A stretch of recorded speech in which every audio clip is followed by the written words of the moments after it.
Welcome to Idle Red Hands Weekly. I'm Jeremy. I'm Chris. And this week on Idle Red Hands Weekly, Free RPG Day update, Warhammer Crime series continues, Tales from the Loop starter set finally released, Bristol 1350 by Facade Games, Kingdoms of Amalur remastered, Alice is Missing on Kickstarter, and an update on the Wretched and Alone game jam. So how's it going? Getting hot. Yeah. And impressive. Yeah, that's true. Any gaming updates for this week? Stuff related to working on. My Affinity Photo and Affinity Designer workbooks arrived. Oh, cool. And those things are bricks. Oh, yeah. I mean, they're big because they're kind of like walkthroughs of here's how to use the software, and here's like examples, maybe 10 examples per book of people who use the software and kind of like step by step how they did it. So it really teaches you how to use the programs. Oh, that's cool. So I've only just started skimming through them. I have a okay handle on them now, I think. Mm-hmm. But compared to Publisher, Photo, the Photoshop analog, and Designer, the Illustrator analog, were different enough from the Adobe things where I opened them once, said, I don't know what I'm doing here, and then closed them. Right. But now that I have my workbooks, I'm going to try and do something with them. Yeah. Nice. Yeah, that was my experience of Clip Studio Paint. Oh, yeah. I opened that up and said, well, you can make some nice looking stuff. I don't know how that would be done. Well, I was kind of spoiled because Affinity Publisher was so much like InDesign that I can use it. Without having read anything, pretty much. I mean, things are in the different places and a little bit of adjustment, but I'm like, I can do this. Nice. Not with Photo and Designer. Yeah. Oh, interesting. I think that's good when they keep things a little bit standard so that it's not too brutal, because then people just won't migrate. Yeah.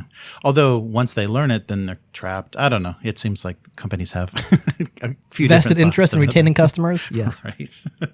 Well, I've got an update on the Free RPG Day. So they gave a list of what's actually going to ship to local game stores. Okay.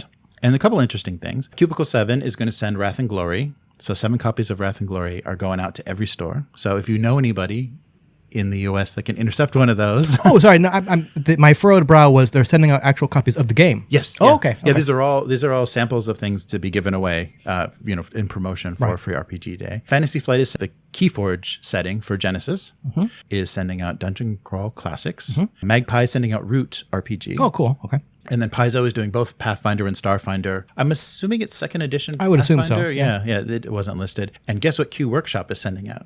No idea. Dice. Oh, that's all they do. Yeah. Fair enough. Yeah, but I mean, they're nice engraved dice. Sometimes they're really hard to read, but you never know. And then Roll20 is doing a subscription promo. I was about to say sending out digital stuff, which doesn't really work. I think they just finished giving away everything for free for a while. So I don't know. If you're interested in any of those things, they will be available at your local game store, but in limited quantities. It's about 7 to 10 copies of each thing. But I don't imagine the customer base of a lot of these shops is much cheaper than that. That's true. That's true. Yeah. Also, you got to keep it in limited quantities, because otherwise you're just giving away way too many copies. And yeah, and I think it hurts if you get somebody in a group. Give somebody in a group a free copy, then the other people may buy core books from you. But yeah, if you give everybody in the group a copy, it's like, thanks, we're done with you. Something that I saw that looked interesting previously. Black Library did a series of horror, like specifically horror books for HORROR. Horror, yeah. Okay, for Warhammer Fantasy. So they were horror themed, either anthologies or stories, and just, of course, around vampires and, specters and things. Okay. That kind of ghostly setting for Warhammer Fantasy. And now for 40K, Black Library is doing Warhammer Crime. 2 books have already been released. Chris writes Bloodlines, and then an audio drama called Dredge Runners. And they're all revolving around this like specific place. This Varangantua is this setting. So I guess it's like a hive world or something, like something specifically. So very crime-ridden, I would assume, hive world. The thing that makes me curious about this that I want to check it out is I really like how in the Eisenhorn books, the investigation and kind of the uncovering of the mystery and that was a really nice, very small scale setting, but a specific event like unlocks these like secrets of the Imperium and things. There's really interesting things you can do where the crimes are really horrifying. Like one of the situations was like xenotechnology. People were like getting high and getting off on this xenotechnology that they had smuggled in that, wasn't allowed on the planet and things like that. What is allowed on an Imperial planet? Come on. Yeah, so I think this would be fun because the thing that I like about this is when they change the scale, when it's not all Primarchs and Space Marines, when you go down to that small scale, it becomes more, there's something a little bit more intense about it, or more fragile. You worry about those characters a lot more because there's so many bigger threats there. Right. And that's a good thing that they did in the Siege of Terra. The Siege of Terra series, each chapter changes perspective. So you go from guardsmen to Primarchs, and it jumps around in the scale, and you really get a complete image of like what's going on Terra at this time, because you're seeing it from so many different points of view. That's pretty cool. Yeah, and I like that. So that made this sound a little compelling. And I'm just curious how they're going to actually keep it crime-based, keep it like, investigating. But a couple of things that are coming out for that series will be Flesh and Steel by Guy Haley. No Good Men is a crime anthology. So they've got a series of writers that are just going to do short stories. It seems pretty interesting, just how they set things up. And you're always dealing with enforcers, but then they have like a Adeptus Mechanicus partner or something to add a little color to it. I definitely am curious about that and want to take a look at what they're doing with that. I wasn't so interested in the horror series. Well, when you first said horror, I thought it was for like 40K. And I'm like, well, okay, granted that the setting is so horrific, how do you then make it horror? Yeah, how do you differentiate it? That doesn't just become gratuitous amounts of violence and blood. Right. Which I think is often, in my experience, gets used as horror, where it's like, okay, this isn't really horror, this is just gore. Right. Yeah. But there's a difference. Yeah, but when you said that the monsters in horror were for fantasy, I'm like, okay, that makes a little bit more sense, maybe a little bit easier to do. Crime for 40K sounds interesting. Kind of running on the same issue that I have with like an RPG about 40K, where it's like, given how strict the Imperium is, how do you have a story about crimes where the punishment is probably just going to be death? Right. Can you make that interesting? And I'm not saying they can't, because I read one of the Eisenhorn books and it was pretty good. Oh, yeah. Just how do you do that within this extreme setting? Right. You just keep running into, but they're supported by this, they're protected by this situation. So, as you're uncovering perpetrators of different crimes, it's like, this is leading me deeper into something that's way above my pay grade that I shouldn't know anything about. Right. So I think that could be the So it kind of gets flipped, where the more I learn about this, the closer I get to being burned. Okay, how about I just back off? Yeah. Yeah, right.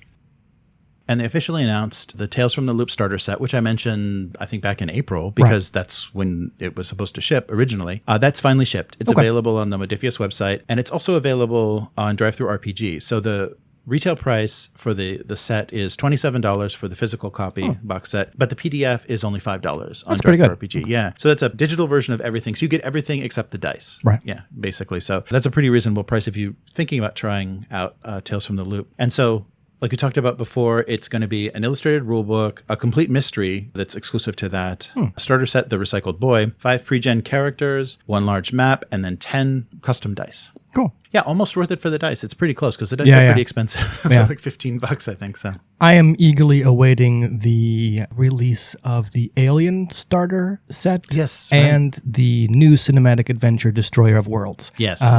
Looked at those, said, well, I already got the book, and I just said, there's a pack where you get both of them at a discounted price. Oh, nice.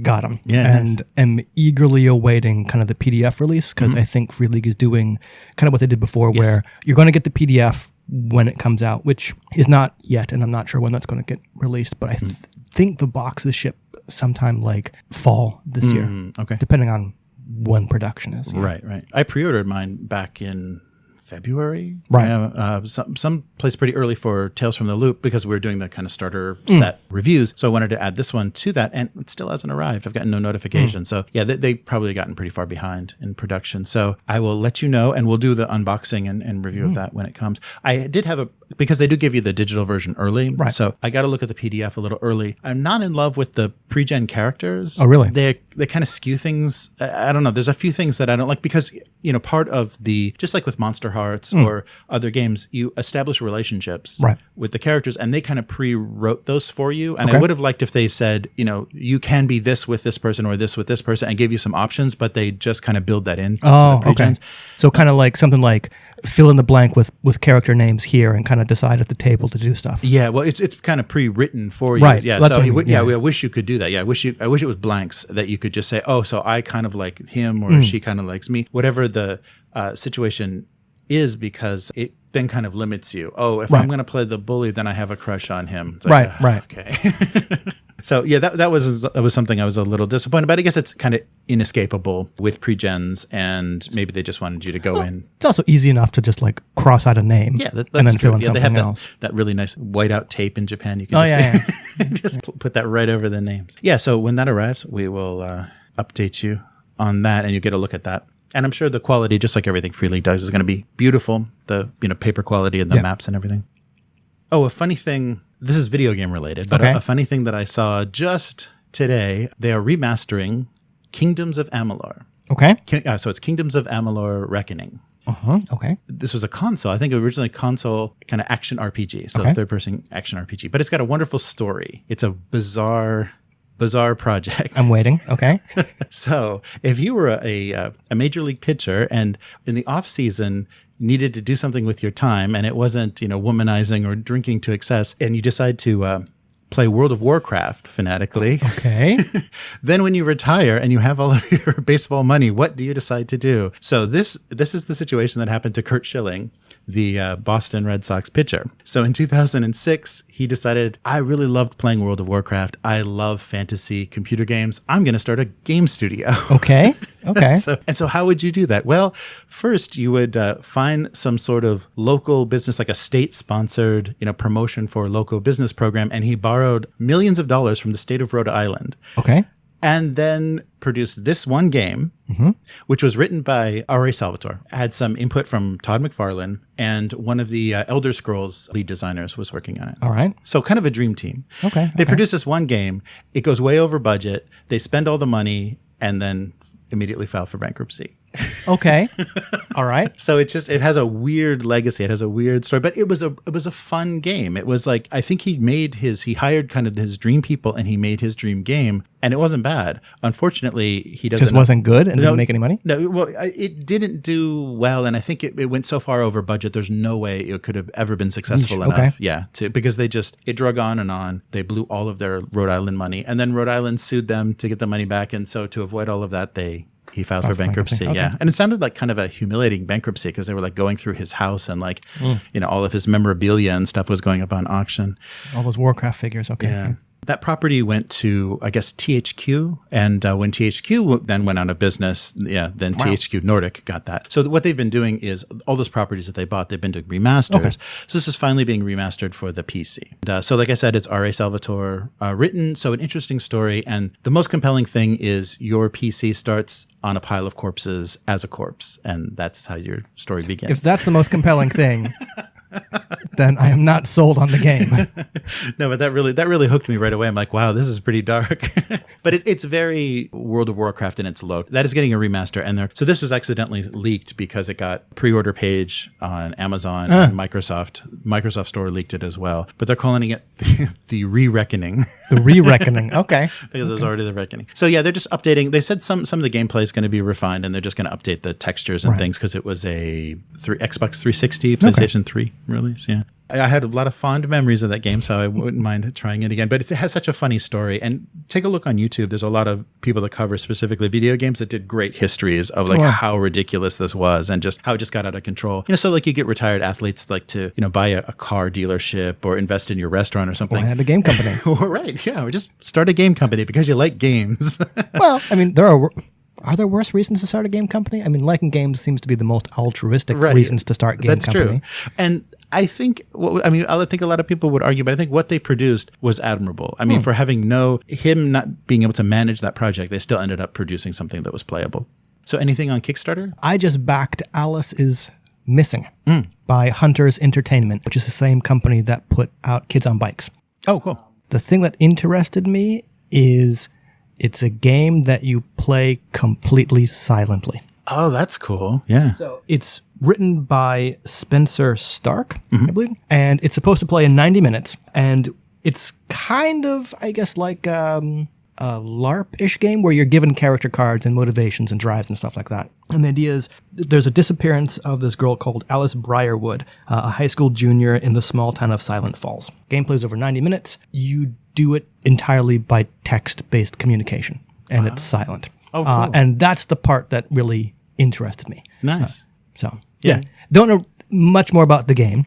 On the Kickstarter page, it said, text communication is such a big part of the real world now, but it hasn't been used that much in tabletop role-playing games. Right. So this is kind of just a way to explore that. And that enough was enough to hook me, at least to check it out. Yeah. Right. That's cool. Wow. Yeah, we'll definitely bring that to the table when that comes, and we'll to a smartphone near you. With our group, I imagine there'd be a lot of, hey, shut up, shut up. This is supposed to be silent. Shut up, be quiet. Yeah. Right. But I think that runs until almost about like the end of the month. And Okay. or it's already, I believe it funded in like 12 or under 12 hours. So it's Nice. already funded. Oh, good. So something else on Kickstarter, Bristol 1350. So this is part of the Dark Cities series. So Okay. these are little games in a book. So they're kind of micro games. Okay. Yep. Yeah. So it comes in like a magnetic enclosure, really beautiful, like replica of an old leather-bound book. Because And- who has those anymore? right. And inside is a game that's based on a specific setting of a famous city, but Okay. it's always a dark aspect. These are always cities that have had some trouble or some bad reputation or infamous. Couldn't be something happy? Right. So this, of course, because it's 1350, it's Bristol during the time of the Black Death. Nice. And so the creators of this were reluctant. They'd been working on this for 2 years, and they were reluctant to, this is the timing that we were going to release this book because it's the fourth in a series. But then they said, is it okay? I mean, should we do this? So they specifically on the Kickstarter page make a really good point of saying, we're not trying to take advantage. We're not trying to get paid for what's going on worldwide kind of health crisis. This just happened to be a coincidence, and we hope that you understand that and take on good faith. And they are privately going to donate money to help frontline workers and people specifically to kind of show that this is all well intended. Right.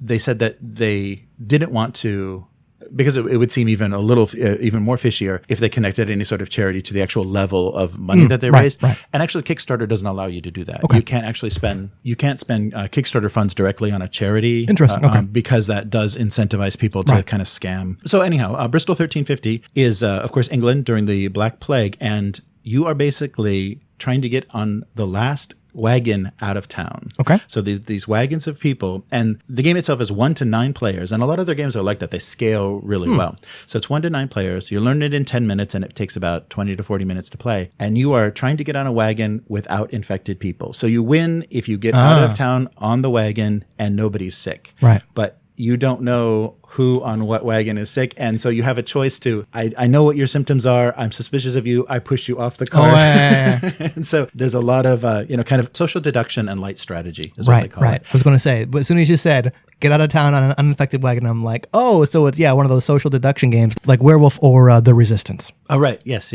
So it sounds fun. So the previous games in this series. Push your friends off the plague wagon. Sounds fun. Yeah. Right.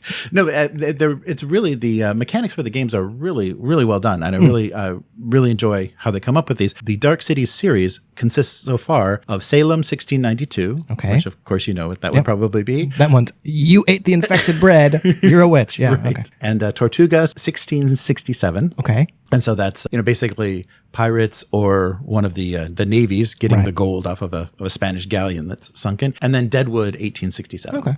So yeah, obviously you can tell exactly what the theme would be and probably what a lot of the mechanics would be just based on the city. They do a really good job of that, and they're going to continue. Their 5th game is already in the works. So, which is?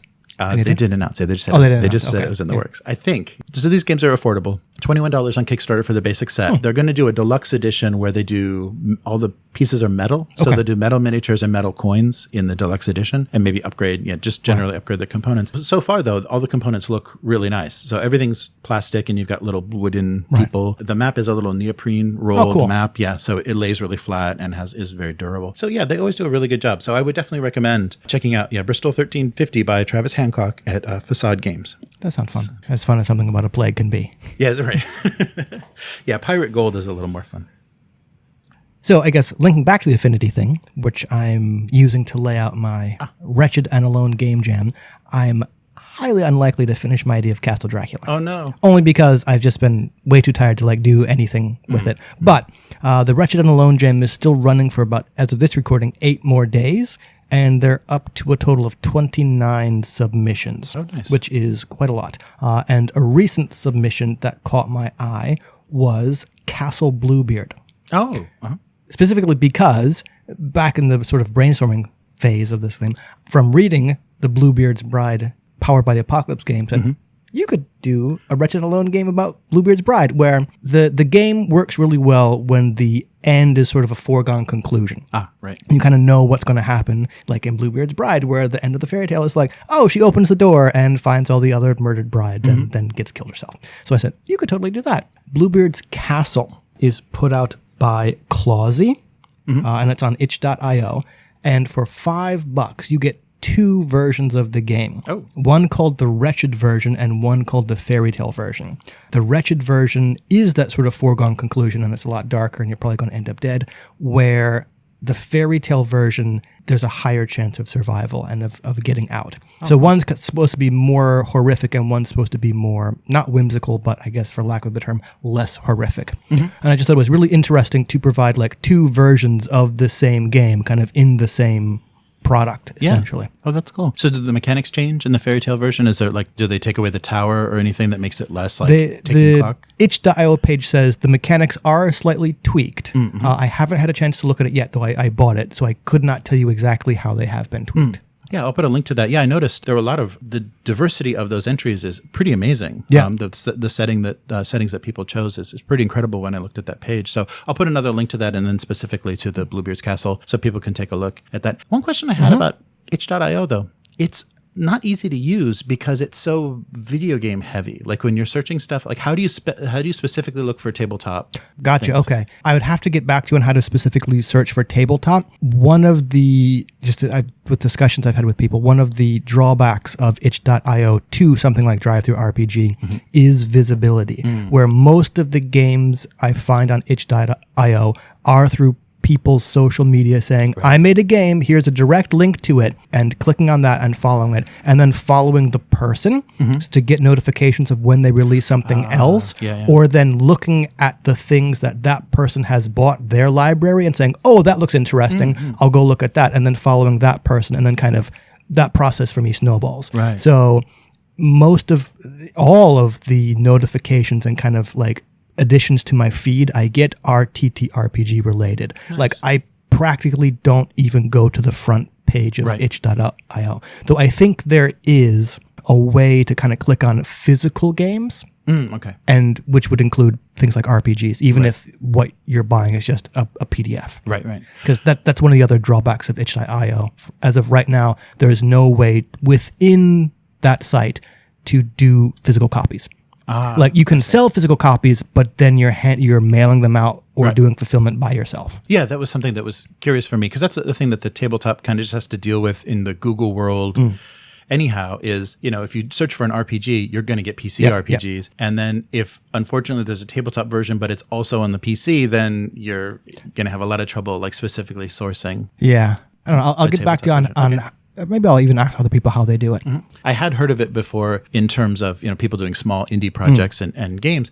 And now that they're, covering tabletop and also comics. I saw comics on there as well. Yeah. So I was just curious if there was something I was missing, if there was like a portal or like I could just turn off PC games. You might be able to, or there might be some kind of thing where in the search bar you could click on like physical games only. Okay. But I think the downside there is it of course relies on whoever made the game to put the correct tags on stuff, which can be kind of difficult. Well, good. Well, we'll put links to that and we'll explain how to easily navigate it possibly next week.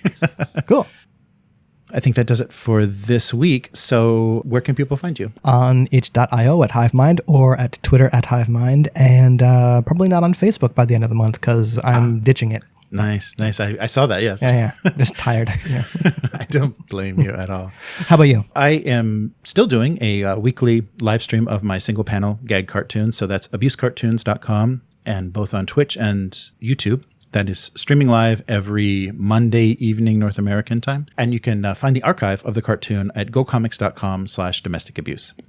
If you'd like to find Idle Red Hands and subscribe to the podcast that you may have stumbled across on YouTube, go to idleredhands.com or any of the podcast services carry it. You can also find Idle Red Hands on YouTube and Twitch for our streams and videos, and Twitter. Follow Idle Red Hands at Idle Red Hands. Yeah.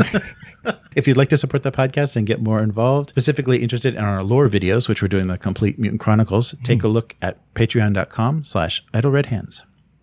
The times that we're in are a little strange, and I think before we sign off, I just wanted to read something. This book, I think, is right now at the top of Amazon's ranking because people are connecting to and identifying with this, and I think it's giving catharsis to people that don't really know like where to put this invisible enemy that we're dealing with. Okay. So the book I'm talking about is The Plague by Albert Camus. This is a quote from it I thought was striking, and I think anybody that's feeling unsure and frustrated and just not knowing what to do with this fear or this anxiety or whatever that they're dealing with, read that book, because it's an amazing exploration of kind of the absurdity of humanity and how we're all dealing with this, how it's an ever-present thing, and what a plague actually means, or what a plague actually is. So here's the quote. "We can't stir a finger in this world without the risk of bringing death to somebody. Yes, I've been ashamed ever since. I have realized that we all have plague, and I have lost my peace." So that's The Plague by Albert Camus. So take a look at that. It's all over. And there's actually an audiobook, a really good audiobook, but it does give you some peace. The only thing about it, though, so the main character is a doctor, and he realizes something about humanity going through this. And I don't think that any doctor dealing with this has come to that same conclusion after seeing how people have been reacting. I think we're... Okay, well, now I'm intrigued. Okay. We're far too narcissistic for this thing for it to resonate like that again. That is all for this week. We'll be back again. Bye. Later, mortals.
Out to life.